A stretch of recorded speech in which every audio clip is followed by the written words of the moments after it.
I'm Scott Whalen. I work with Varus Investments. We're a middle market investment consulting firm, actually number 10 in the nation, so sort of the high end of medium sized.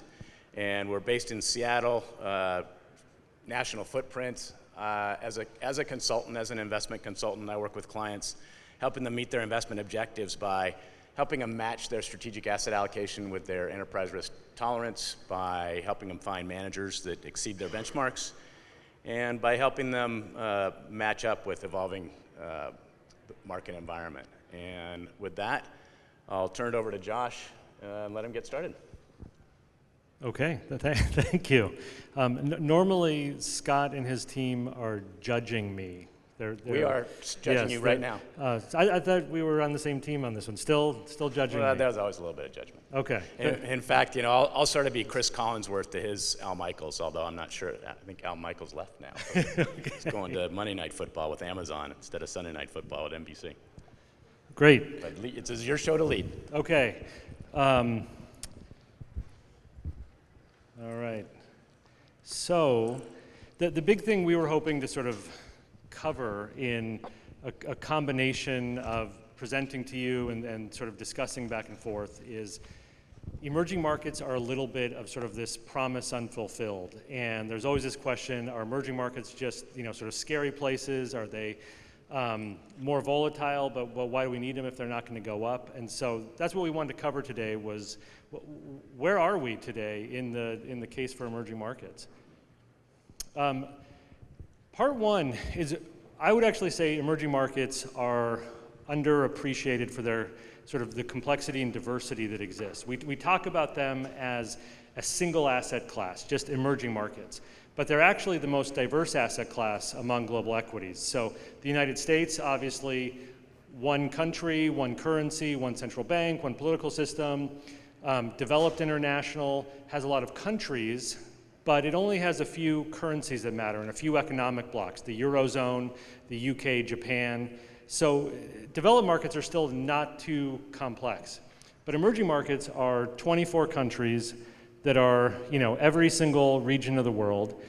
They actually have the largest population in the world, and they're growing the fastest, but they're only 12% of global equity market cap. So in terms of potential, we think that they are both more diverse, they balance each other in a different way than these other equity indexes do, and they still have a lot of room to become a more material part of the global investment universe. So if you just go back to that one slide real quick, if the key points there, I think, are, if you look at that 12% of market cap, right, that is the opportunity set that you all can invest in with your plan's assets.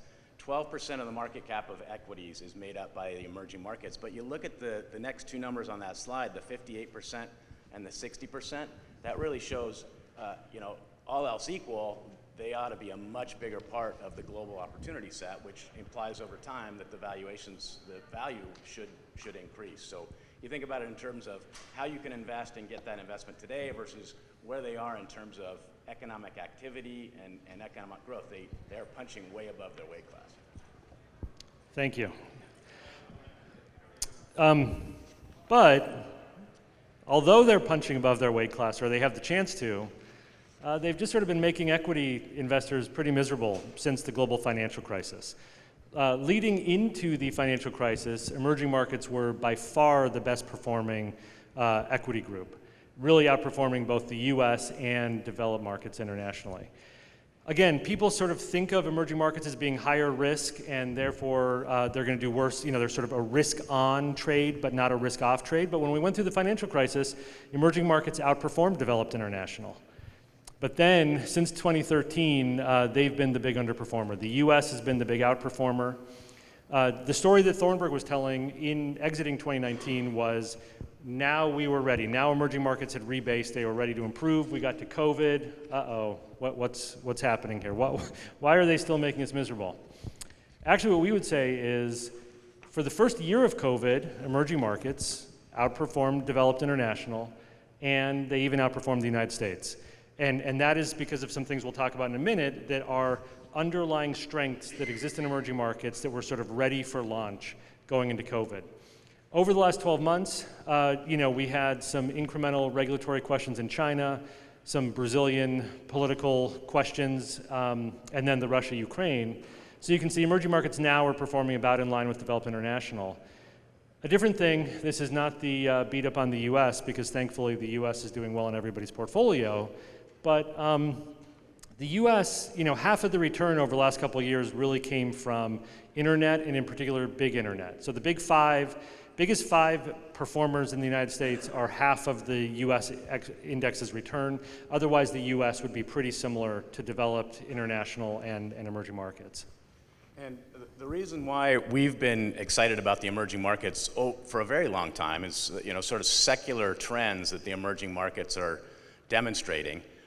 You've got this demographic change and the rise of the middle class and much higher demographic growth rates. You've got stronger economic growth. The emerging markets have really been taking up the lion's share of global economic growth.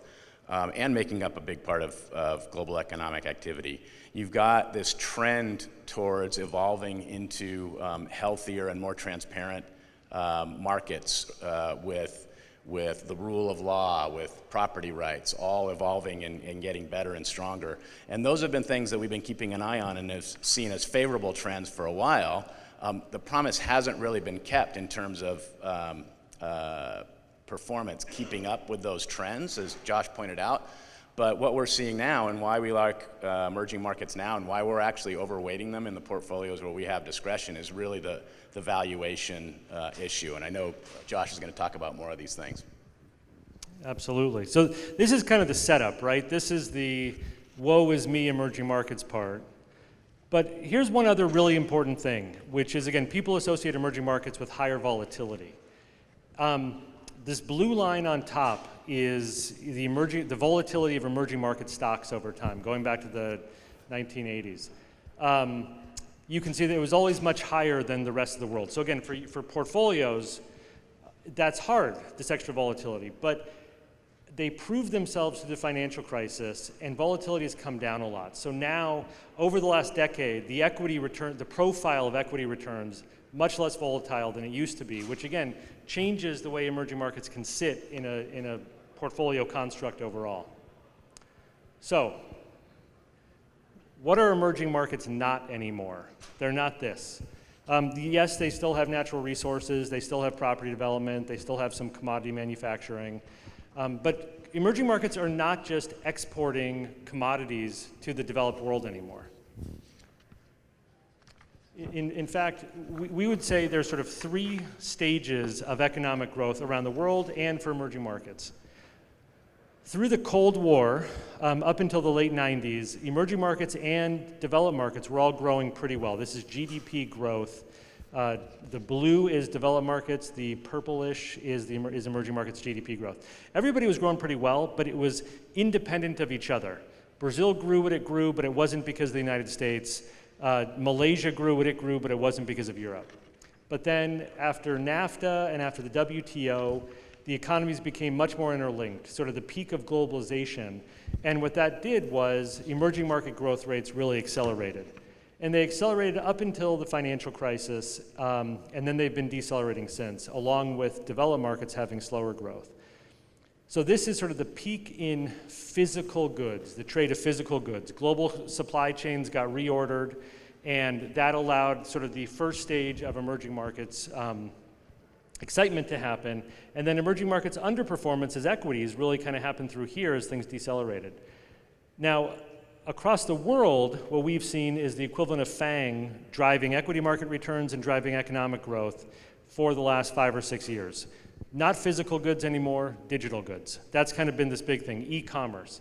And it happened in the US, in Europe, and it's also happened in emerging markets. So that's the Taiwan semis, or Mercado Libre, which is Amazon of Latin America. These have been the big moving pieces, not just in the US, but also around the world. A lot of people, again, we think of emerging markets as being this export-driven story. Dark blue is the net export surplus of emerging markets peaking in the financial crisis and coming down afterwards, and it's kind of been bouncing around zero ever since. So we know the United States, we're the big exporters in the world. And it's actually Japan and Europe that are the two big, the United States is the big importer in the world, and Japan and Europe are the two big exporters. So when you think about risks to globalization, whether because of Russia, Ukraine, or just because of global politics or political movements, it's actually Europe and Japan that may have more export risk for their economies than emerging markets today. Emerging markets have actually become very interdependent. So China is trading with Brazil. Saudi Arabia is trading with India. It's not emerging markets only selling to developed markets anymore. And then the final big leg, sort of the new growth engine, because it's not exporting, is the domestic middle class across emerging markets. For most of us in this room, this is sort of what we're used to. Roughly 1 billion developed market middle class consumers in the US, in Europe, Japan, et cetera. That's what's been this global growth engine for the last 50 years. In 2010-ish, that's when we got to have the same number of emerging markets middle class consumers as across developed markets. And we know developed market population really isn't growing anymore. Economies are growing slower. And so the big piece is not the developed market consumer over the next couple decades, it's emerging markets middle class consumer. That's the change. That's the setup that we've been undergoing for the last several years, where we've had different types of headwinds, COVID and so on, but this piece really has been moving forward without pause. And what that means is the new emerging markets is not about mining or oil exports. It's about shopping. It's about high-end manufacturing, high technology manufacturing, deeper capital markets. And you don't need to worry about this anymore because smartphones have changed the infrastructure bottlenecks. Something I was thinking about on the plane here, people tend to think about Texas as being this oil-producing state. But the strength of the Texas economy is actually much, much broader than oil today, which is kind of the same transformation emerging markets have undergone, that the United States has really diversified away from the basic industries towards more sophisticated industries as well.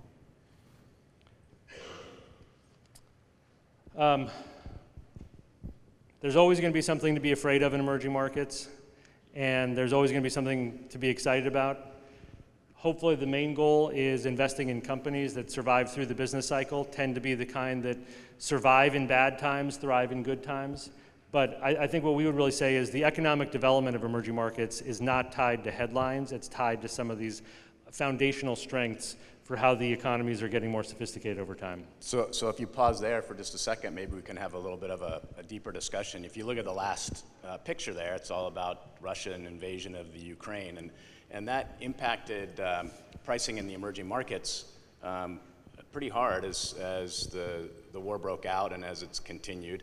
But there could be an argument that the emerging markets are going to weather this better. Many of the emerging markets are outside of Europe, in Asia and Latin America, and possibly the commodities disruptions could be a tailwind to emerging markets. Do you have any thoughts on how that could play out under different scenarios? Sure. I think there's sort of two parts for the nature of investing in emerging markets or emerging markets growth. One is always that sort of local company-specific angle of it, and then the other part is sort of general stability. And higher commodity prices tend to be good for general macroeconomic stability across emerging markets. You may not be able to invest in the oil company that's doing better in a certain country or the mining company doing better in a certain country, but most countries in emerging markets are still, modest to significant commodity exporters, even though that's not a big part of economic growth. And so if they're getting capital inflows to support that rising middle class. Yes, exactly. So higher commodity, think of it this way. The United States, 20 million barrels a day of oil consumption. China is below that. 330 million people versus 1.4 billion people. So a Chinese consumer is consuming a lot less oil than an American consumer. Oil prices rise, it doesn't squeeze the Chinese consumer in the same way it squeezes an American consumer. And that's kind of the same thing across the commodity spectrum. So all these countries that have bigger inflows of capital because of higher commodity prices, but the domestic consumer gets squeezed less from them because they just don't have the same. If everybody in India is driving a motorcycle but not a four-wheel car, they're consuming less oil, that consumer's consuming less oil while they do it. So we do think overall kind of greater stability across the consumer class because of a more stable macro backdrop, even with higher commodity prices today. Got it. Thanks. And that is a key part of this is with 24 different countries, there's always a few countries doing pretty poorly, and there's always a few countries doing really well. But in aggregate, a lot of these trends are balancing each other out and kind of consistently marching forward. And so news headlines like to point out the one that's doing the very best or the one that's doing the very worst, but usually there's a lot more broad-based underlying strength behind the scenes. And China can consume 10 hours or it can consume 10 seconds, but a key thing would be we would argue that it really has the foundational strength to be a key part of the emerging markets universe or a key part of sort of the global economic stability going forward. What's listed here, it's a little too small, I think, for many of you to see probably, are just a lot of times that there's been doomsaying about the Chinese economy, whether that high oil prices would squeeze it, that high interest rates would squeeze it, that the trade war would squeeze it. But the end story is it's a $16 trillion economy, maybe bigger, a few parts may be understated. It is not nearly so export dependent as it used to be. And so we do think that kind of the Russia situation or rising energy prices or geopolitics, still don't derail China as sort of a force of stability in the emerging markets world. Maybe we can dive a little bit deeper on China because it does make up such a big part of the investable universe in emerging markets. So, you talk about folks that have historically been doomsayers, and there are some things that are going on in China right now that could lead one to believe that things aren't that great. They've got their issues with their real estate companies. They've got regulatory issues where crackdowns on, the leaders in the tech industry have caused big drops in prices and valuations. You've got the arguments they're getting into in the U.S. with respect to who's going to be the global hegemon through the next cycle. And then sort of counter to that, you've got the leadership, the Chinese Communist Party, making statements that they really want to be an integral player in international capital markets, and they're dedicated to transparency and accounting and all that stuff. So how do you pull all that together and kind of give a overarching integrated picture of what's going on in China? I would say there's a few elements within this. Number one, there's a lot of complexities and elements of messiness in the sort of the Chinese investment picture. But a really important part is it's priced for that. So China is not priced for perfection. Valuations in China are not, they're pretty close to all-time lows rather than being close to all-time highs. So in terms of some of the uncertainty, capital markets are already reflecting it's a show-me story of executing through this. One really important thing for China is it is still locked down. It's essentially in a zero COVID policy where half of Shanghai is locked down right now because of a few cases, not a few thousand cases or a couple million cases, but a few cases. They're locking down the major cities. What that actually means is there's a big tailwind for global growth when China does reopen. And China will reopen. Generally, expectations now are it will be spring of 2023. There had been some thinking that it would be after the Winter Olympics, but probably spring of 2023 is when it will be. But South Korea has had 600,000 COVID cases a day for a lot of the last several months. Southeast Asia is reopening, and China has just made the decision that their economic growth engine is supported by exports right now, and they can wait until they're really ready for the internal part of the growth engine to turn on with reopening. So reopening, we think, is a year away, not a month away. The political side is a lot more complex, but what I would liken the political situation to, particularly relative to the US, is under the Trump administration, political tensions kind of went from 20 to 70. And under the Biden administration, they've kind of stayed at around 70. Maybe they're 65, but they're not back at 20. Incrementally, whether it's the Biden administration or a future Republican or Democratic administration, if they want to tighten the screws a little bit and tensions go from 70 to 80, that's still a much smaller rate of change compared to going from 20 to 70, compared to imposing the tariffs that we imposed before. So, our base case is we don't really know, but that incrementally from here, it probably doesn't decelerate China too much, and it probably doesn't squeeze the US consumer too much more. And then the final thing we think is really important, none of us in this room will know whether Putin and Xi came to an agreement about attacking the Ukraine or not. But I was actually on a call with a 24-year veteran of the CIA last week, who's authorized to speak publicly about stuff. And he said there's a lot of Republicans in Washington who during the election were all saying, Biden's been in Washington for 40 years and he's never been right about foreign policy once. And he said there's an emerging consensus that if there's one thing he's been right about, it's sort of been that the Ukrainian response has sent a very clear message to China about what would happen if they wanted to invade Taiwan. And that the message China has taken away is there will be a political solution for Taiwan, not a military solution for Taiwan, because China does not want what has happened to Russia to happen to it. So the main takeaway is we don't know how it will go, but we think kind of incrementally it should be much less impactful going forward compared to the extreme escalation that happened over the last 5 or 6 years with China and the US. For a second, I thought you were really on the inside with your line into the CIA guy when you knew China was going to invade Iran. That was news to me. But all right, well, thanks for that. Carry on. He had to very publicly declare what he'd been approved to speak about. Okay, so getting back right to the setup that we would suggest could be in place today. On the left-hand side, this is valuations. PE ratio looking forward, dark blue is emerging markets. And again, kind of before 2012-ish, emerging markets and developed markets all traded it pretty close to each other. And over the last 9 or 10 years, valuations have really separated. So the United States, peak all-time high valuations, and then Europe a little bit above, or developed international a little bit above, and this is the world, which is influenced by the United States. So valuations low for emerging markets, high for the US.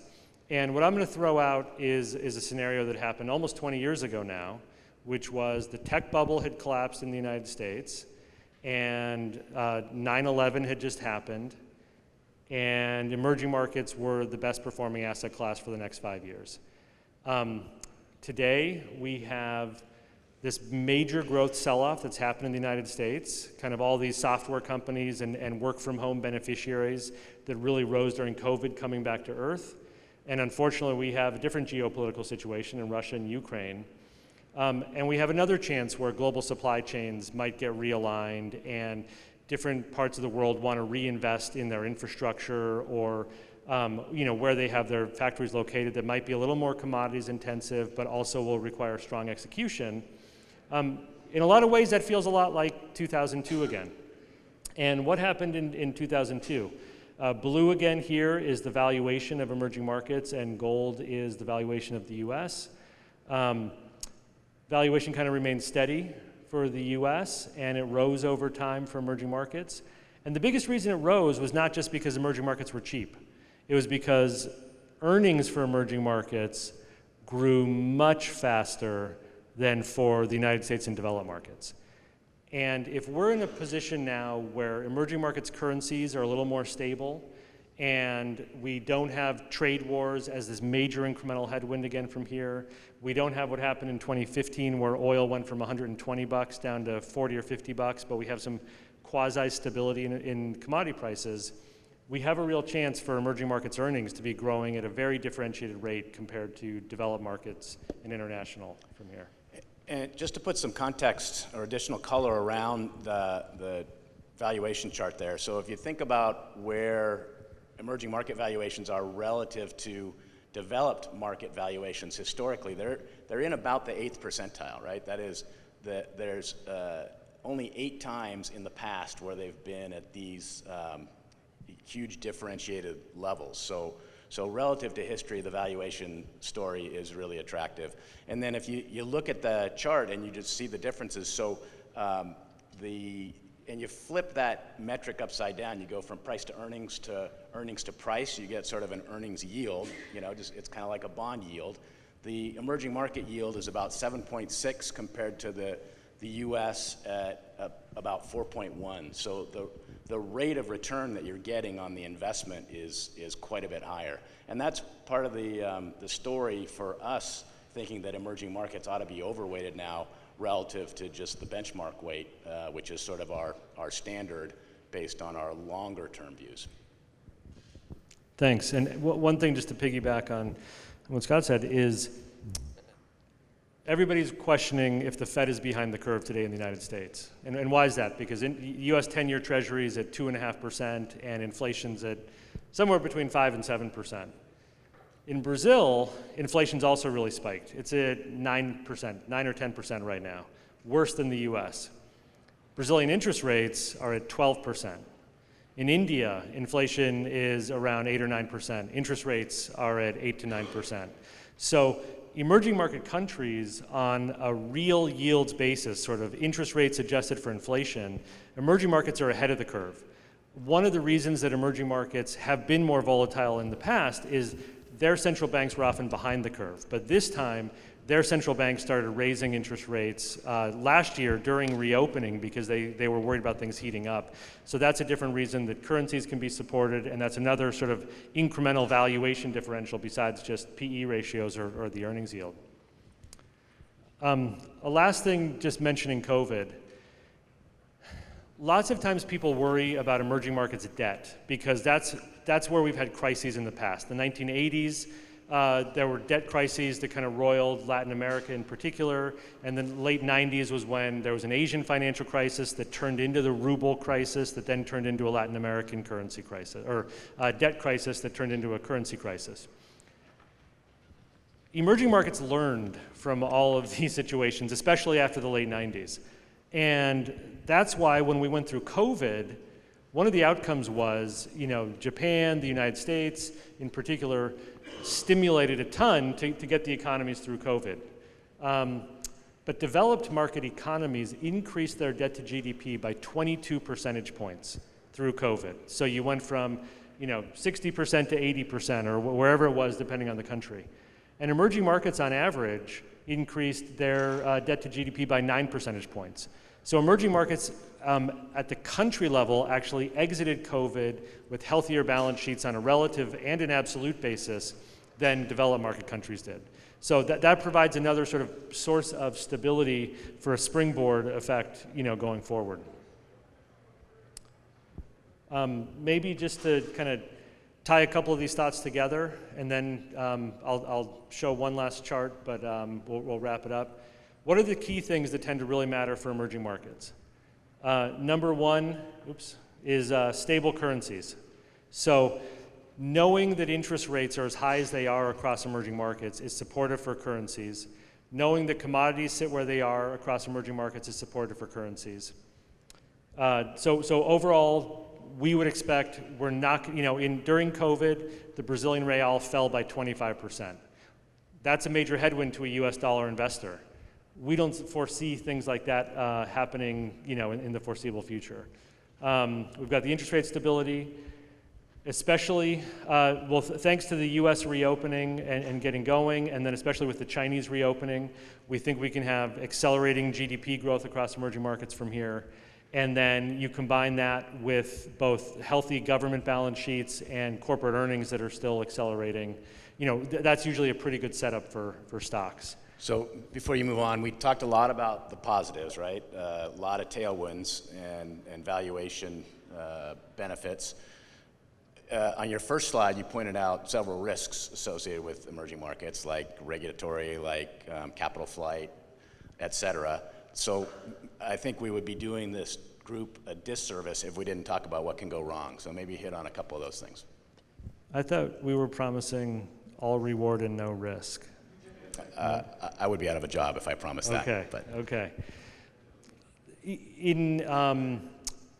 For the most part, the good news and the bad news is the risks for emerging markets have been consistent for the last 20 or 30 years, and these are what definitionally make them emerging markets. Because they are less mature, emerging markets just are not as deep. So if you want to go buy $10 billion of US Treasuries right now, you push a button and it is done, and the US Treasury price didn't move. But capital flows are just not as robust and or as deep and across emerging markets. So often what we do see is in times of stress, it is just global investors saying, maybe Poland's economy and maybe Poland as a part of NATO is going to be perfectly stable, but I don't want my money there, I'm pulling it out. And the size of global flows can overwhelm different emerging market stock markets or bond markets in a very different way. That's part of where, when I showed the chart on sort of equity price volatility, a lot of that incremental volatility has come from capital flows, not because companies earn or lose money at faster rates than anywhere else. So definitely today, even though emerging markets are deeper than they used to be, they are nowhere near as deep or liquid as European or US markets are. So kind of the fear factor could lead to a change in capital flows. When interest rate differentials don't look the way they do, when emerging market central banks are behind the curve, emerging market bond investors pull their money out a lot also. I think that's a lower risk today just because they've gotten ahead of the curve, but bonds or equities, you just have that concern of capital flight. The next part is politics.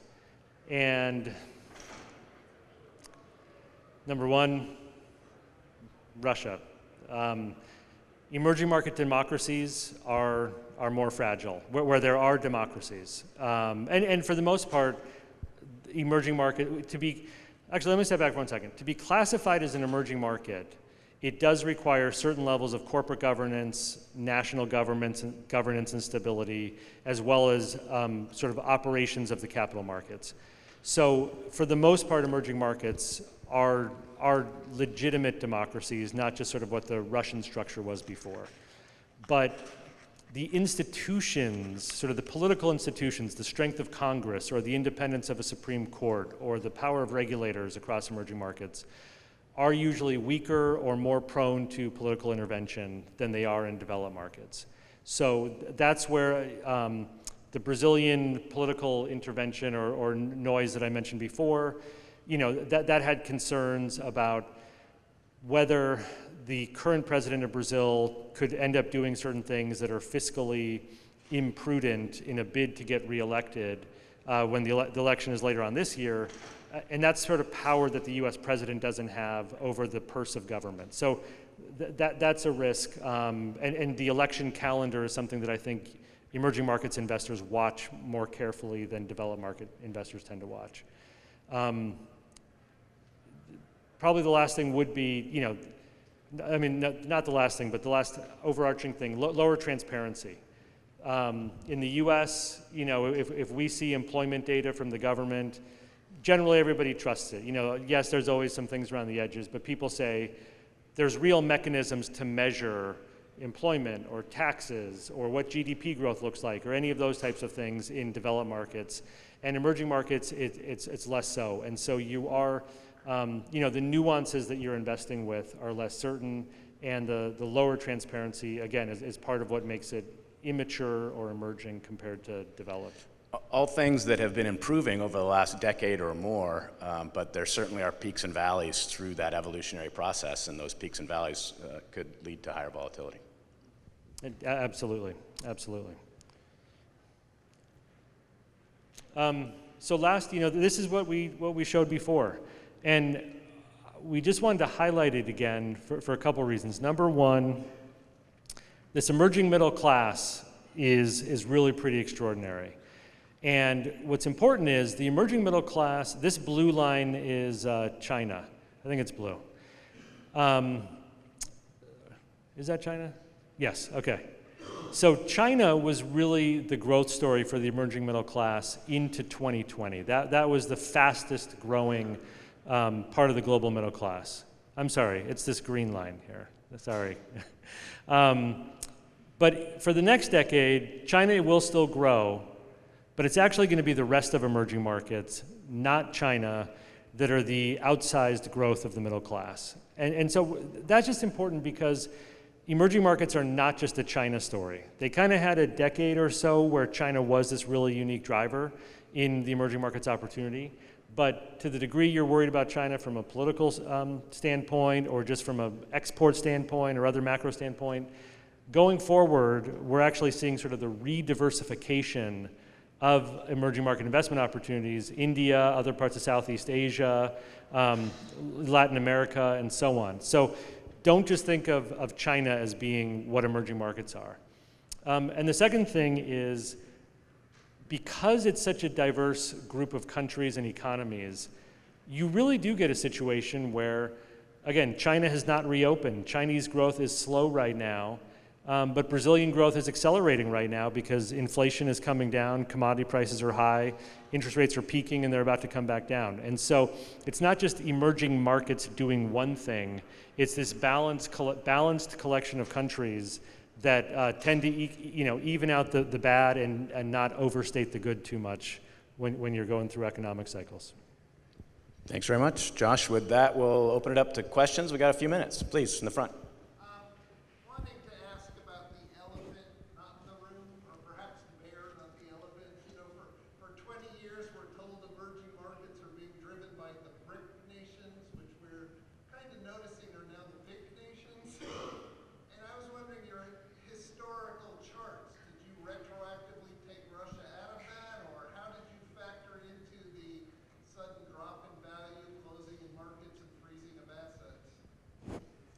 Sure. For the historical charts, Russia's not removed. There was a chart earlier I could flip back to where it just shows performance over the last 2 years with emerging markets outperforming and then now underperforming developed Europe a little bit. The primary reason for that underperformance is the Russia component of the index going to zero. So Russia was somewhere around 4.5–5% of the index right at the beginning of the Ukraine tensions in November. And so, that's a 5% headwind to emerging markets performance as it turned into zero. On a forward-looking basis, I think the only nuance for Russia would be when we look backward, emerging markets earnings over the last 5 years, let's say, kind of have grown at an annualized 5 or 6%. That includes the Russia component of it. When we look forward, right now, expectations are they'd be growing at a high single-digit rate. That forward-looking number is excluding Russia, but it's not fully incorporating kind of some of the currency elements or commodity price increases benefiting other countries across emerging markets as well.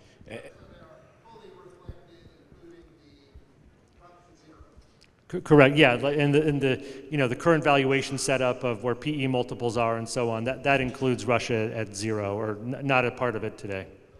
And they've been removed from the index now. So not only did they drop to zero, but they got removed from the index, interestingly.